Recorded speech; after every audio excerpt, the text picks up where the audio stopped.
Good evening, good afternoon, ladies and gentlemen. Welcome back to another episode of Hightop Sports, and happy Mother's Day to all the beautiful and wonderful moms out there. Hope you guys are having a fantastic Mother's Day. If your husband/son decided to click on this video during your time together today, I appreciate him, and I appreciate you for not killing him while he's watching the video. But we got a lot to go over. I decided to go on vacation with the wife, hang out with the little man, go to Disney for the first time, and Billy decides to show up. Decides to clock in, land some dogs. That might upset a few of you right there. Landing some Gators. My bad. It's just a bad habit. We'll move on from that. Forgive me, okay? It is Mother's Day. Also, too, there's some noise. There's some noise with an X, I guess you could call it. Cormani McClain could be coming back to the Florida Gators. We'll get into it. Don't yell at me just yet. And then some DJ Picket news. I want to talk about that. Again, just kind of critiquing or speaking on the way that this program, the coaching staff, is navigating their recruiting tactics, and also just the ebbs and flows of recruiting, how things are starting to flip back. I said this a little bit ago, and we're starting to see it, especially with this Cormani McClain thing. But let's get into first order of business. I gasped yesterday or 2 days ago when I found out about this, when Chad Gasper committed to the Florida Gators. Not a great one, but a good one. You know what I'm saying? When Chad Gasper Jr. committed to the Florida Gators, 5'11", 200 pounds, an absolute stud coming to the Florida Gators. 3-star recruit now, top 500 player in the country. And I know I say this a lot, and I know you already know what I'm going to say, the ones that watch me a long time. He's not going to finish up here. And here's why I say this, okay?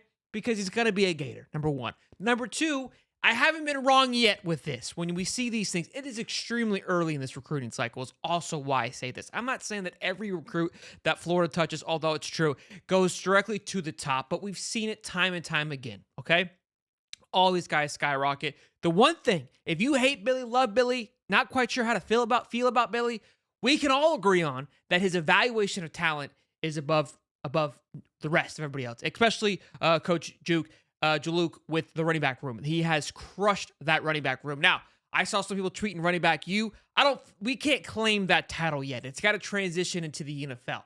But the quality back there right now has the potential to be in a very healthy conversation. Again, don't yell at me. I said the potential. It looks very exciting and very enticing to be a part of that room if you are a running back. That's all that I'm going to say there. I know you're going to start freaking out on me and losing it with you guys.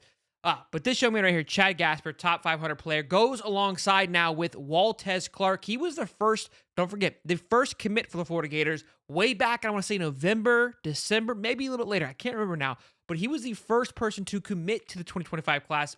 Also a running back, 6'1", about 225. Love his size. Chad Gasper kind of fits the typical, prototypical Billy Napier running back, that 5'11", 200 pounds. Watching this film, looks like he's been playing for the Florida Gators forever. Coming off screens, coming off slants, catching the ball, playing a little bit of wildcat. You see this little sweep here, little coming from the little Debo Samuel, giving the ball, let him do what he does. Runs very well north and south.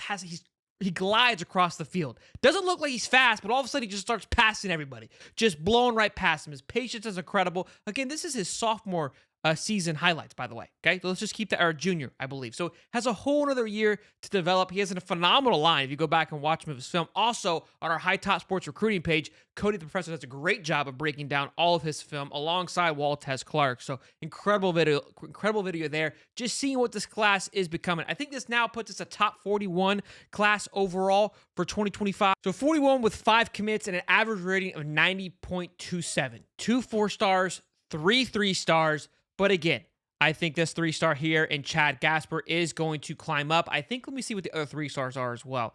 Josiah Abdullah, wide receiver. Jeremiah McLeod, defensive lineman, 6'3", 280. Look, I know I've been saying this a lot, but I could see Jeremiah McLeod moving up as well too. Watching his film, this kid has a ton of potential. Josiah Abdullah, I don't recall as much. Again, wide receivers, I mean, I can say they're all going to move up, but I confirm, I truly, from the bottom of my soul, for these two guys could end up being 4-stars by the end of this class. So we'll keep an eye on it. Now, the next thing is like, let's see if they even stick to the class once Billy's gone. All right, whatever. I've heard it enough. All right, so I don't want to hear it anymore. But good stuff there. I'm loving what Billy and the boys are doing. Look, if I need to go on vacation every week to make sure that Billy lands himself a commit, by all means, call it a wrap. I don't mind it. I can hang out. I was itching, okay? I was like, you got to be kidding me. We're headed to Disney. It drops. What do you want me to do? You know what I mean? I can't even do a pop-up show. Hands are tied. Go whatever. It is what it is. We're going to experience the most magical place on earth. Had a phenomenal time. So I was glad that we were able to do that with the wife and kid.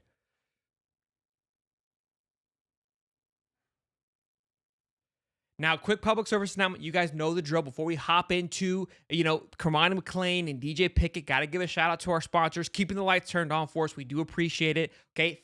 Think you've mastered the look in sweatpants and joggers. You're one step away from pajamas in public. Your significant other said you look like a slob. It's time to show your sexy ass in jeans. The perfect jean makes great looking, perfect fitting jeans that are as comfortable as sweatpants and more stretchy than a kangaroo's pouch. It's made from a special denim fabric that's super soft, just like sweatpants or jogger, but doesn't make you look like a slob. And the best part, they make 6 fits from skinny to thick. Waist sizes from 26 to 50 and lengths from 26 to 38. So whether you're a thick daddy, short king, Cody, or anything in between, they perfectly fit your body and accentuate your ass sets. Pun intended. Trust us when we say these are truly fucking perfect jeans. Once you try them, you'll never go back. For a limited time, our listeners get 15% off their first orders plus free shipping at theperfectjean.nyc or Google The Perfect Jean and use the code Hightop15 for 15% off. Look, guys, you heard me talk about them. They're phenomenal jeans. You can see here on the screen what I love about them and why I'm okay talking about them. Although some of you may get frustrated when we talk about guys and wearing jeans and accentuating their ass sets. I understand it. Look, jeans are always been a hard thing for me to find, especially I have no butt. So finding a nice thing that fits my waist, also the length has always been an issue. So although they may seem like they're expensive, the quality is through and through. I haven't had any issues with them. Wear them day in and day out. Love my Wranglers. My Wranglers rip. Got to replace them every 3 to 4 months because my wallet's kind of thick. So, thick daddy. You know what I'm saying? So, love these things a lot. Be sure to go check those out. Again, it's finally stop crushing your balls in uncomfortable jeans by going to theperfectjean.nyc. Our listeners get 15% off your first order plus free shipping, free returns, and free exchange when you use the code Hightop15 at checkout. That's 15% off for new customers at theperfectjean.nyc with promo code Hightop15.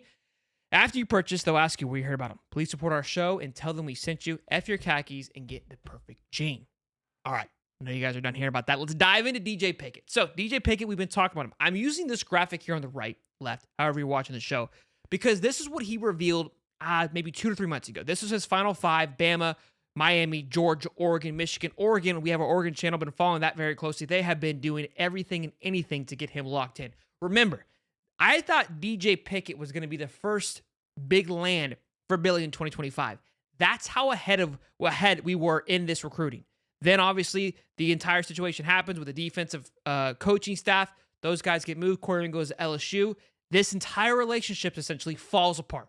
We get thrown to the Wolves, never spoken of again. Then this Final 5 drops. It's like Florida hadn't done any work for the last 7 months. All is gone. Dunzo. You're out of here. See you later, Gator. Wouldn't want to be you. And everyone's like, this is awful. Like, Billy's Dunzo. Will Harris can't do anything, et cetera, et cetera. Slowly grinding away here, boys and girls. He's locked himself in for an official visit with the Gators August 31st, which is against Miami, which obviously you can see is in his top 5. So, the persistency, the consistency is starting to pay off, okay? We're seeing him come back, locking in an official visit, getting a second go-around, which I love. And obviously with him setting up that official visit tells me that he's in no rush to make a commit, is my thought process. Now, maybe one of these schools say, hey, we're going to land this big offer on the table, but you got to commit now.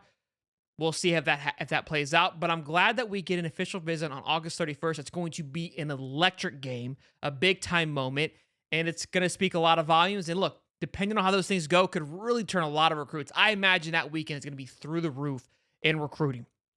So why I wanted to mention this too, because we're about to hop into the Cormani McClain stuff, and I've got a lot to talk about. Some people are going to have their thoughts and opinions about it, and it's going to be fun to go over here. But because of the persistency, because of the consistency that the staff has had with recruiting, again, I think it speaks volumes. You saw it in this past transfer portal with landing Jameer Grimsley, John J. Robinson, and then Jason, I don't want to say his last name and get yelled at again, from USC because of the recruiting tactics that Florida did.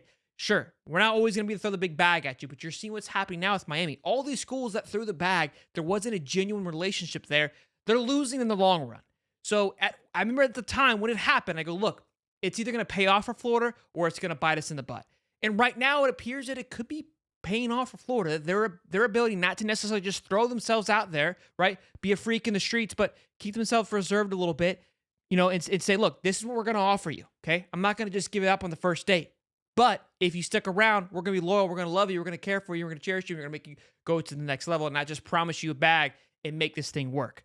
I've been talking about this. We're seeing this dynamic shift here with the portal. Jaden Rashada, for me, was that first one we saw him go backwards in a sense by going to Georgia, acknowledging that I'm not going to be the guy. But obviously when going to Arizona State, he intended on being the guy and chase more of a bag probably than development. Now he's taking a step back saying, look, I'm not worried about that. I want to go further than just a quick bag. And we're seeing all that undeveloped here, and that's going to be with Cormani McClain as well. Come here. Zoom in. Let's buckle up here, boys. So he's visiting Florida. I think there was already an unofficial visit. He's visiting again, I think with his mother and agent. There's a lot of conversations going on. Also, we don't have any more scholarship positions currently. So the word on the street is that if he were to come back to Florida, it would be a preferred walk-on. That is the rumor. It's a rumor. Let's not go crazy with it. But he has been visiting. He is in talks with Florida. Here's my thoughts on this. How things have unfolded, how it originally went down. For those of you that are new to this, Cormani McClain, there's a video of me looking like a complete idiot because Cormani McClain was so locked in with Florida, so locked in that when the day that he committed, not to Florida, but to Miami, 247 dropped a video talking about his commitment to Florida because they were that confident. They overshot the bow. And I saw the video and then reacted to that. It was enough. It was mayhem. If you haven't seen it, you got to go back and watch it. I got trolled. It was a blast. Then he goes to Miami, then Miami to Colorado. His entire year at Colorado was ups and downs. And then he leaves Colorado and leaves it in a fashion with the video talking about why he left. And that basically just destroyed all of his value in the sense in the portal because everyone's seeing like, I don't want to get involved with the nonsense. And it just, that's the world. That's the business of it right now, the transfer portal. There's good and bad and there's ugly to it. And that's the ugly part of it is that, look, you may be him coming out of high school, but how quickly things change. You become a used car very quickly. Just ask Jameer Grimsley and Peyton Woodyard. They go in as a 4-star. 3 months later, they leave. They're a 3-star. From what? I don't know, but that's none of my business. So my thing with it, with how all this unfolded, do I want to go out there and throw him a scholarship? Look, these are kids. They make decisions. I'm not trying to be the hammer and bringing it down on it. But look, how this all unfolded in all the schools that were offered to him, we would be an idiot not to take him as a preferred walk-on and say, hey, you got to earn your scholarship. I would love that. I think, to me, if he were to take that, I would be like, yo, I think you learned a ton from what happened over the last few months. World moves quick. It's a lot to take in. You understood, hey, this situation, I may have overstepped. I'm okay with taking a step back and take 3 steps forward. That would tell me a lot. If we go out there and throw a scholarship at him, kid was a 5-star talent at once. Would we be upset? No. The drama that comes with it, I would be a little concerned. But again, we just talked about it with Nick Del Toro, how Napier kind of maneuvers his way through the portal, through the recruits he goes after, his background check. Like, look, if you're not going to come in the fitness locker room, you're not going to be here. So there's got to be a ton of conversations going on. He also talked about these portal visits being basically a one and done, like, hey, it's a business transaction. How much can you offer me?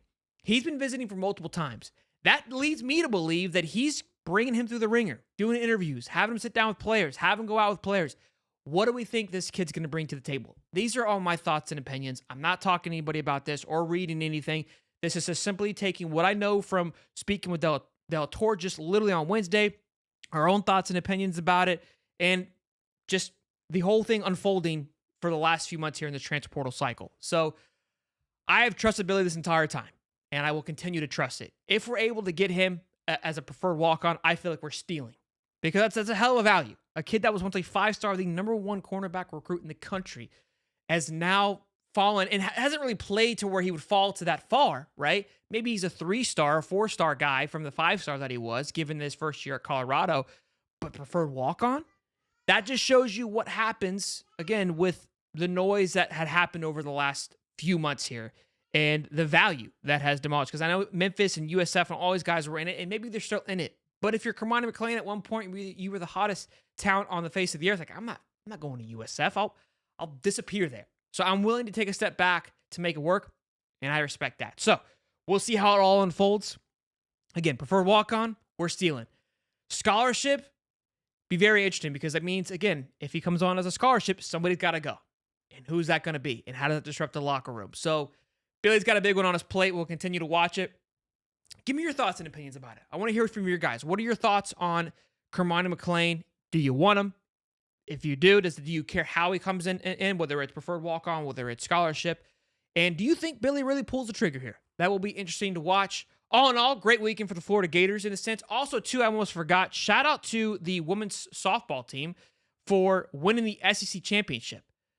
That's incredible. I loved it. I was watching a little bit last night in the hotel. Got to see a few clips of that. So they're rocking and rolling. Love seeing that. We'll see how far they go in the Omaha tournament, obviously. And hopefully the girls softball team can get back at it. It's been a couple years now since they've won a natty. So we'll love to see that run. Obviously, baseball had their run last year. We'd love to see if softball can give us a run for the summer because I don't think baseball is going to give us much excitement here this go around. But all in all, busy weekend when not anticipated. I imagine when I now go on my cruise in June, this leads me to believe that it's going to be another busy weekend, which there is a ton of visits set for that weekend. So buckle up, Buttercup. May miss me for a week, but we'll be back full force after that. Hope you guys enjoyed the video. If you did, smash the like button, subscribe, and again, happy Mother's Day to all of the beautiful moms out there.